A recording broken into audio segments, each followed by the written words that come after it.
नमस्कार दोस्तों।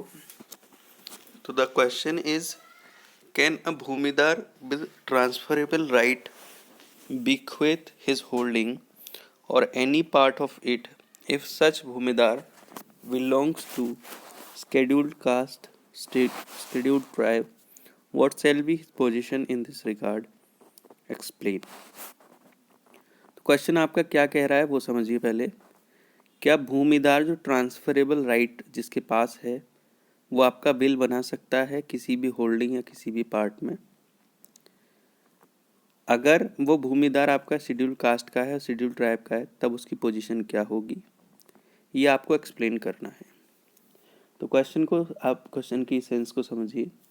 देखिए, भूमिदार विद ट्रांसफरेबल राइट, नाम से ही पता चल रहा है कि he has the transferable right. तो ट्रांसफरेबल राइट जब he has, then he can make the will, normally he can do so. अब जब सेकंड क्वेश्चन आपका पूछा है तो सेकंड क्वेश्चन का पूछने का मतलब ये है कि शेड्यूल कास्ट और शेड्यूल ट्राइब के लिए भी क्या बिल बनाने की पावर है कि नहीं। तो आप 98, 99 पहले पढ़ चुके हो कि किन किन केसों में जो है 98, 99 पहले पढ़ चुके हो और ये रिस्ट्रिक्शंस भी पढ़ चुके हो। शेड्यूल कास्ट और शेड्यूल ट्राइब किन किन केसों में आपका जो है ट्रांसफ़र कर सकते हैं। शेड्यूल कास्ट के लिए permission of the collector is mandatory, and schedule tribe के लिए, दूसरी कास्ट के लिए तो वो कर ही नहीं सकते, और खुद की कास्ट के लिए तो नॉर्मली शेड्यूल कास्ट और शेड्यूल ट्राइब दोनों ही कर सकते हैं। ये हम पहले देख चुके हैं। तो सिमिलर विल के केस में भी वही प्रोविज़न आपके यूज़ होंगे। अब हम क्वेश्चन पढ़ लेते हैं क्या है, अब उसका आंसर पढ़ लेते हैं। अब ये आपके समझ में आ गया, यही इसका आंसर होगा। तो राइट टू विक्वेथ मीन क्या होता है? बिल बनाना। तो section 2H of Indian succession act 1925 ये कहता है कि विल जो है आपकी, जो टेस्टेटर है उसकी डेथ के बाद टेक इफेक्ट करती है। यानी कि जो बिल बना रहा है, जो बिल बनाने वाला पर्सन है, उसकी डेथ के बाद जो है विल इफेक्ट में आती है। तो ये आपको विल के बारे में समझना, इसका लीगल जो इफेक्ट होता है वो आफ्टर द डेथ होता है, ये समझना ज़रूरी होता है आपको। तो right to request mean right to make a will in respect of one's interest in any property which is to take effect after the death of a person making it।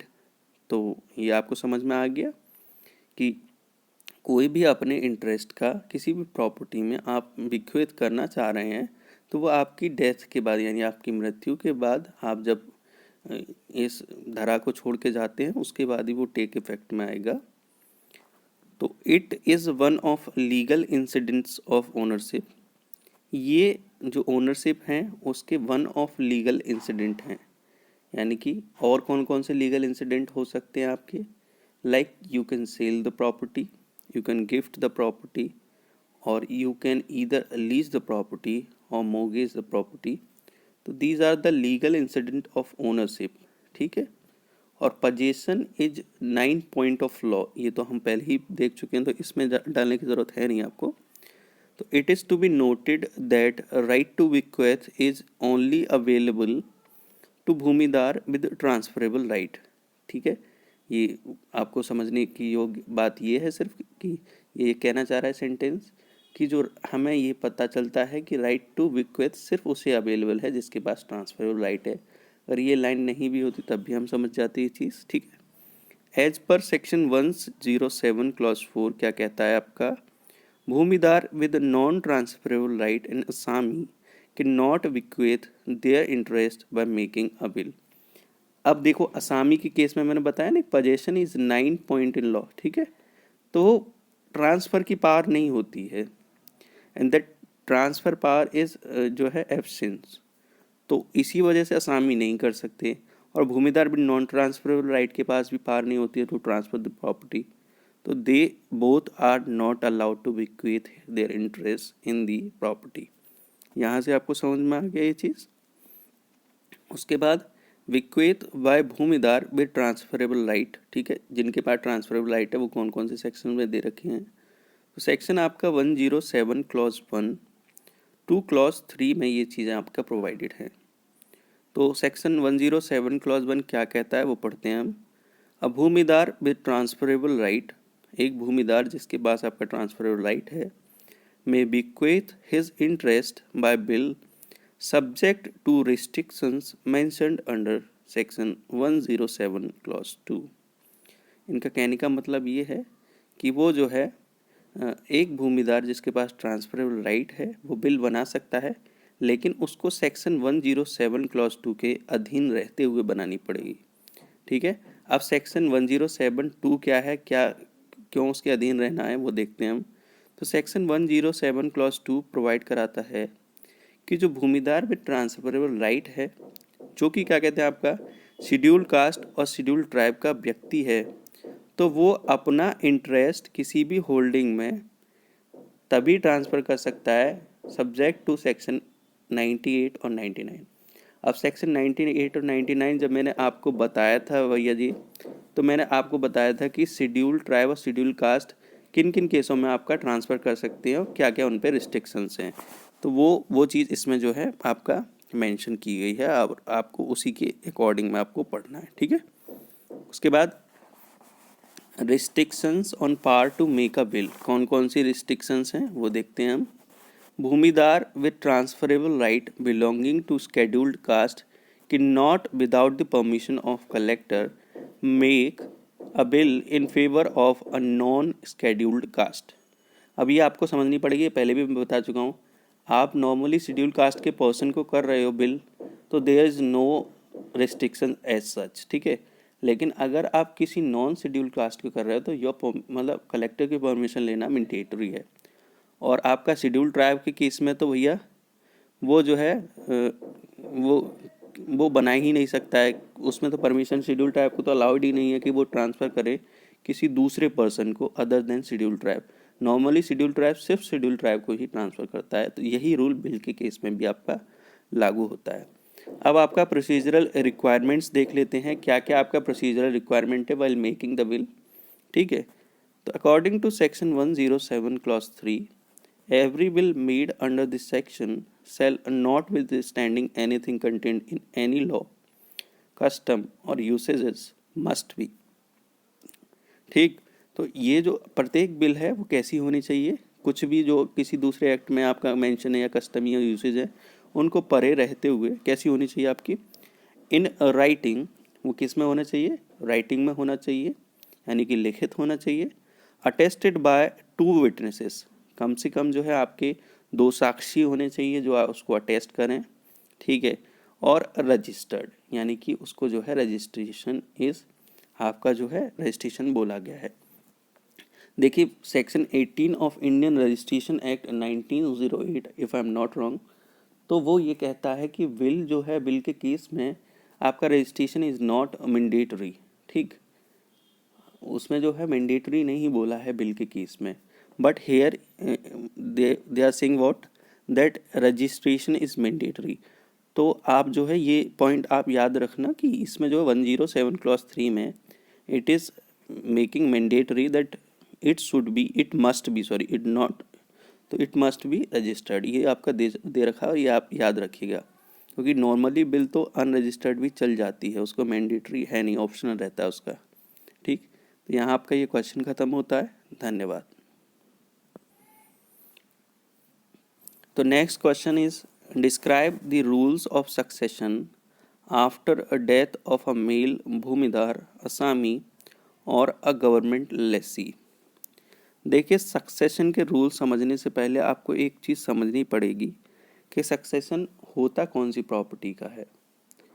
Succession को हम जो है आपका मतलब succession उस property का होता है जहां आपकी अनडिवाइडेड इंटरेस्ट है, किसी भी आपका जो कोई फैमिली होल्डिंग आ रही है उसमें आपका अनडिवाइडेड इंटरेस्ट है, तो उसमें जो है आपके शेयर्स को आपका जो है काउंट किया जाता है, और वो काउंट किया जाता है, वो फिक्शनल काउंटिंग होती है कि आप जो है इस शेयर के हकदार हो गए अगर प्रॉपर्टी डिवाइड होती है तो।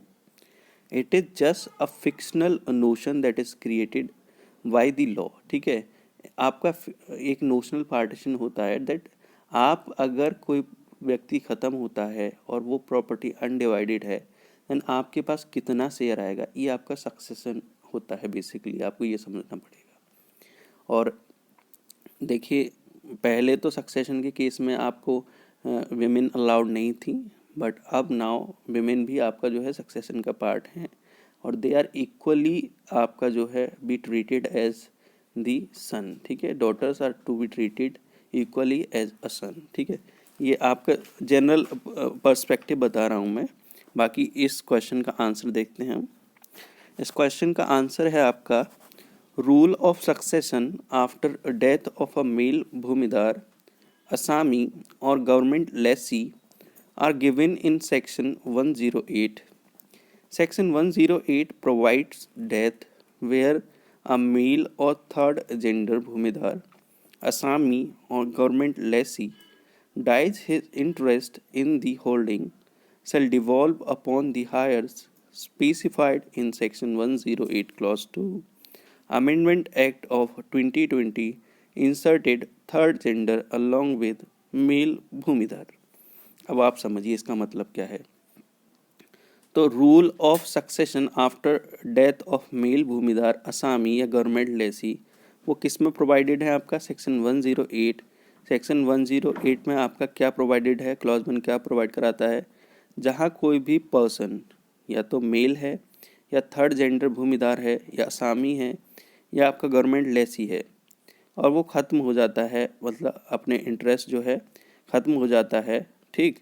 तो उनके आयर पे कैसे जो है इंटरेस्ट डिवॉल्व करेगा वो इसमें जो है आपका बता रखा है। और वो किस में बता रखा है, आयर्स किस में दे रखे हैं, सेक्शन 108 क्लॉज 2 में, ठीक। 2020 का जो अमेंडमेंट था उसमें आपका जो है तृतीय जेंडर को आपका ऐड किया गया है, यानी तृतीय लिंग जो स्पेशल जेंडर होता है उसको आपका जो है इंट्रोड्यूस किया गया है।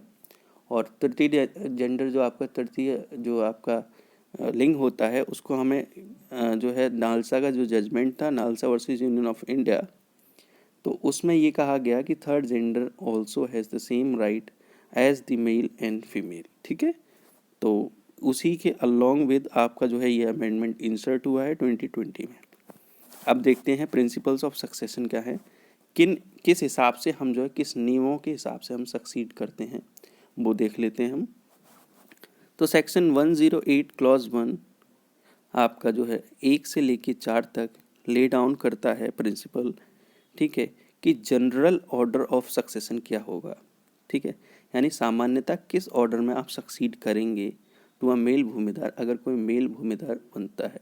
अब आपका क्वेश्चन होगा कि वाई नॉट फीमेल भूमिधर, ठीक है, question is very genuine, but जो है सक्सेशन जो आपका वो सक्सेशन का जो सोर्स है it is whether Hindu law और this UP land revenue, it is always a male person, ठीक है। इसका भी एक रीजनिंग है, पिंडदान वगैरह, वो आप डिटेल में जब हिंदू लॉ पढ़ेंगे कभी मान लीजिए मन किया तो तब आपको समझना पड़ेगा, तब आप समझिएगा कि मेल का क्यों है, क्यों फीमेल को सोर्स नहीं बनाया गया है।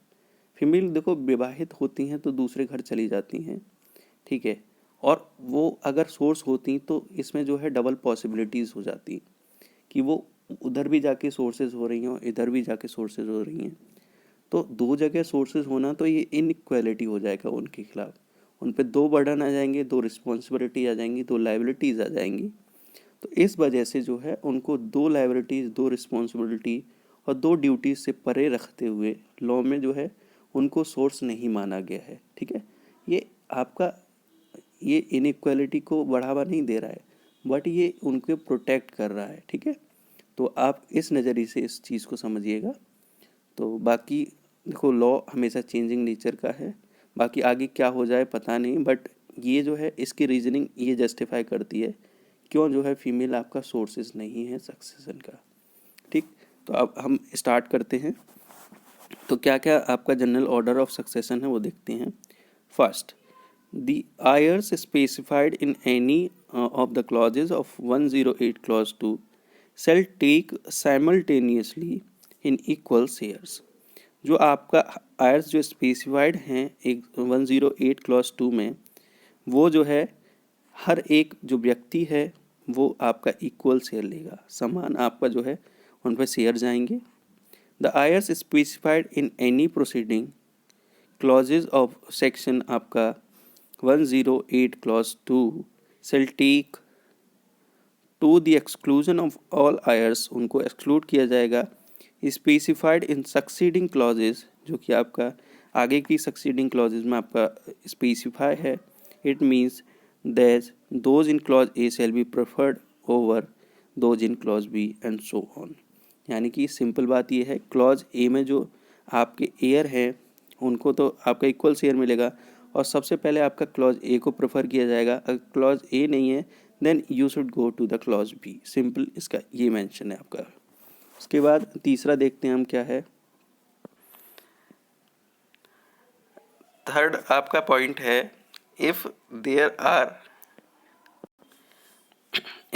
Are more than one widow, अगर किसी की एक से ज़्यादा विधवा हैं, all such widow shall together take one share, तो वो सारी जो विधवा औरतें हैं, मान लीजिए किसी की 2 से ज़्यादा वाइफ हैं और पति जो है आपका जो है स्वर्ग सिधार गए हैं, तो उनकी जो 2-3 विधवा हैं उनको जो है इक्वल शेयर लेंगी वो. ठीक है, मतलब equal share in the sense दिल टेक वन शेयर. अगर आपका वन शेयर में आपका जो है मान लो 3 वाइफ हैं तो वो उस वन शेयर में आपका 1/3 करके उन पर शेयर जाएंगे. मान लीजिए 4 वाइफ है तो उस एक शेयर का उनका मान लो वाइफ का जो एक शेयर होता है वो 4 हिस्सों में बढ़ जाएगा और उन पे जो है भैया वैसे जो है डिवॉल्व कर जाएगा. ठीक. उसके बाद फोर्थ पॉइंट है आपका, द विडो और विडोड मदर और फादर्स विडोड मदर और the widowed of any pre deceased male lineal descendant who would have been an heir if alive shall inherit only if she has not married. ठीक है, कोई भी विधवा या कोई भी विधवा माँ या कोई भी मतलब पिता की जो हैं उनकी विधवा माँ और the widow of any pre deceased male lineal descendant. मान लीजिए मेल लीनियर डिसेंडेंट मतलब जो आपके नीचे वाले जो मेल लीनियर, जैसे मान लीजिए आपके सन की जो है पत्नी रह गई है उस केस में, who would have been an heir, वो अगर वो होता व्यक्ति होता तो वो आयर होती. ठीक है. इफ अलाइव, अगर वो जिंदा है, shall inherit only if she has not remarried, तो वो तभी तक लेंगी जब तक वो रीमैरिड नहीं है. अगर वो रीमैरी कर ली है उन्होंने तो why would she be eligible for that. तो इसलिए अगर रीमैरिज अगर नहीं करती हैं तो एलिजिबल है, रीमैरिज कर लेती हैं तो दे आर नॉट एलिजिबल. ठीक है. अब इसमें भी देख लेते हैं, नोट पॉइंट बहुत इंपॉर्टेंट है.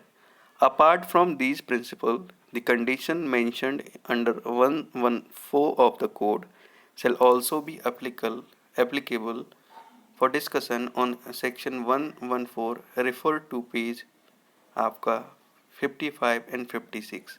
तो 55 और 56 हम रेफ़र कर लेते हैं, मतलब पढ़ा तो मैंने दिया ही है. ठीक है. तो 55-56 में ये मैंने बताया था कि कंट्रावेंशन ऑफ द कोड में ये कैसे कैसे मेंशन किया गया था. ठीक है. वही चीज़ इसमें बताई गई है कि आपका जो है मतलब कैसे कैसे आप जो है डिवॉल्व कर सकते हो. देखिए ये दे रखा है इसमें अदर कंडीशंस रिगार्डिंग डिवोल्यूशन, ये हम आगे देख लेंगे. तो इस क्वेश्चन में ये इसको पढ़ना ज़रूरी नहीं है. हम ये नोटिंग पॉइंट को याद रखेंगे कि हमें जो है इसको इसके साथ कॉम्प्लीमेंट भी करना है सेक्शन 114 को. ठीक है. अब लिस्ट ऑफ आयर्स देख लेते हैं 108 क्लॉज 2 में क्या क्या लिस्ट ऑफ आयर्स हैं, तो वो देख लेते हैं. आप याद रखिए जब भी कभी इस क्वेश्चन का आंसर देना हो तो सेक्शन 108 के साथ आपको सेक्शन 114 भी मेंशन करना है, ये आप याद रखिएगा. ठीक है. तो सेक्शन 108 क्लॉज 2 क्या प्रोवाइड कराता है, that the following relatives of the male bhumidhar asami और गवर्नमेंट लेसी आर आयर्स. ठीक है. कौन कौन होंगे देखते हैं आप. पहली जो क्लॉज है उसमें है विडो. ठीक, समझ में आ गया. थर्ड जेंडर स्पाउस मतलब अगर आपका कोई जो पार्टनर है वो थर्ड जेंडर का है. अनमैरिड डॉटर्स, आपका जो क्या कहते हैं आपका अनमैरिड डॉटर्स हैं. और थर्ड जेंडर इशू, मान लीजिए आपका कोई बच्चा पैदा हुआ है, ठीक है, वो थर्ड जेंडर है. And the male lineal descendant in the male line of descent per stirpes, तो उनको जो है पर स्ट्रिप्स आपका जो है बांटना पड़ेगा. पर स्ट्रिप्स होता है देखो किसी भी जो लाइन होती है ना, मतलब एक लाइन है, मान लीजिए डॉटर और सन वगैरह होती हैं, तो उनको आपका एक एक शेयर दिया जाता है। ये आपका पर स्ट्रिप्स होता है। दो तरह की होती हैं, एक होता है पर कैपिटा और एक होता है पर स्ट्रिप्स, ठीक है। तो ये जो लाइन बाई लाइन दिया जाता है इसको हम कहते हैं आपका पर स्ट्रिप्स, ठीक है। पर कैपिटा होता है एक ही लाइन में जितने भी, मान लीजिए जैसे 4 विडो वाला केस था, तो एक शेयर तो जा रहा है, बट उनको पर कैपिटा के हिसाब से चारों को बटा रहा था 1/4 1/4 1/4। तो ये आपका जो है पर कैपिटा गया है। जो शेयर तो एक था, उस एक शेयर में से आपको 4 लोगों को बांटा गया, ठीक है। और पर स्ट्रिप्स होता है एक बंदे पे एक शेयर। समझ में आ गया आपको, ये वाली बात है। तो आप देखते हैं, प्रोवाइडेड दैट विडो, इसमें प्रोविजो क्या है, widow unmarried daughters third gender issue and the son how low so ever shall inherit per strips the share which would have devolved upon the predeceased son had he been alive। तो क्या कहने का मतलब है कि जो आपकी विधवा है या जो आपकी अविवाहित पुत्री है या आपका जो थर्ड जेंडर इशू है, जो आपका तृतीय लिंग का जो बच्चा है आपका, एंड द सन जो आपका पुत्र है, कितना भी छोटा सही, ठीक है। हाउ मतलब हाउ लो सो एवर, मतलब कि आपका नाती हो सकता है, आपका पोता हो सकता है, थर्ड डिग्री फोर्थ डिग्री कुछ भी हो सकता है, how low so ever shall inherit per stirpes, उनको एक एक शेयर जाएगा।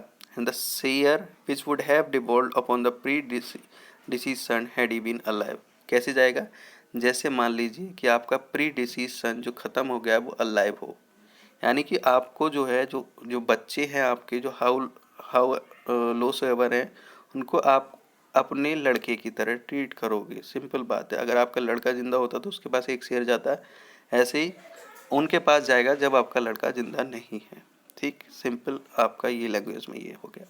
उसका बी है आपका मदर एंड फादर, माता और पिता। सी है आपका मैरिड डॉटर, विवाहित पुत्री। उसके बाद है आपका daughter and unmarried sister, the third gender sibling being respectively the son and the daughter, third gender of the same issue, third gender issue of the same father. मान लीजिए किसी भी सेम पिता से, ठीक है, पिता आपके सेम है, उसी से आपका थर्ड जेंडर बच्चा पैदा हुआ as the deceased and the son unmarried daughter and third gender issue of pre deceased brother. मान लो किसी भाई के थर्ड जेंडर इशू है, बच्चे हैं, the pre deceased brother having been the son of the same father as the deceased. ठीक है, इसमें कुछ समझाने को है नहीं, बस रिश्ता है, रिश्ते का मैं नाम बताता रहूँगा हिंदी में, आप समझ जाइएगा। सन्स डॉटर यानी कि वो नातिनी या थर्ड जेंडर इशू या उनका जो है जो नाती या नातिन है वो जो है थर्ड जेंडर का है। फादर्स मदर यानी कि दादी या फादर्स फादर यानी कि बाबा जी या दादाजी। उसके बाद डॉटर सन आपका जो है देवता, ठीक है। थर्ड जेंडर इशू मान लीजिए कोई थर्ड जेंडर का है वो, या अनमैरिड डॉटर आपका अविवाहित पुत्री। उसके बाद आपका मैरिड सिस्टर यानी कि जो आपका विवाहित बहन, या हाफ सिस्टर। हाफ सिस्टर आपका होता है कि आपका जो है पिता या माता आपका सेम है, बट आपका जो है या तो पिता अलग हैं आपका जो है, या जो है माता अलग है, तो इसमें हाफ सिस्टर्स में आते हैं आपके। Being the daughter of same father as the deceased, यानी कि इसमें पिता सेम है, ठीक है, एज द डिजीज्ड। अब उसके बाद सिस्टर्स सन आपकी सिस्टर का बच्चा, third gender issue and unmarried daughter, ठीक है, जो आपका तृतीय लिंग का बच्चा है या फिर आपका जो है अनमैरिड डॉटर है, ठीक। तो इसमें ये आ गया। उसके बाद आपका half sister son, third gender issue, unmarried daughter and sisters having been the daughter of same father is the deceased. आप समझ गए ना कि सिस्टर उस पिता से जिनकी आपके सेम फादर है, मदर आपके डिफरेंट है। ब्रदर्स सन्स यानी कि जो ब्रदर का लड़का है उसका लड़का। थर्ड जेंडर इशू उनका कोई थर्ड जेंडर इशू हो, उनका कोई थर्ड जेंडर बच्चा हो ब्रदर सन का, या फिर आपका जो है उनकी अनमैरिड डॉटर, वो भी इसमें आपका जो है इंक्लूडेड है। उसके बाद फादर्स सन यानी कि आपके चाचा जी, फादर्स सन यानी चाचा ही हो गए, या फिर फादर्स आपका जो है थर्ड जेंडर इशू, मान लीजिए आपका कोई मतलब पिताजी का कोई ऐसा भैया या बहन है जो थर्ड जेंडर इशू का है, या फिर अनमैरिड डॉटर यानी कि उनकी जो है आपकी जो है बुआ जिसकी जो है शादी ना हुई हो। उसके बाद फादर्स सन यानी कि इसमें जो है आपका जो है अंकल वाली लाइन में पहुंच गए ये, थर्ड जेंडर इशू और अनमैरिड डॉटर, ठीक है। उसके बाद मदर्स सन यानी कि आपके जो है नानी का बच्चा यानी कि मामा आपका थर्ड जेंडर इशू, या कोई भी उनके थर्ड जेंडर इशू हो, या फिर आपकी जो है मामी की जो बहन है वो आपके अनमैरिड हैं, ठीक है, तो वो इसमें आपका आ जाता है। तो ये आपका जो है यहाँ ख़त्म होता है क्वेश्चन। धन्यवाद भाई।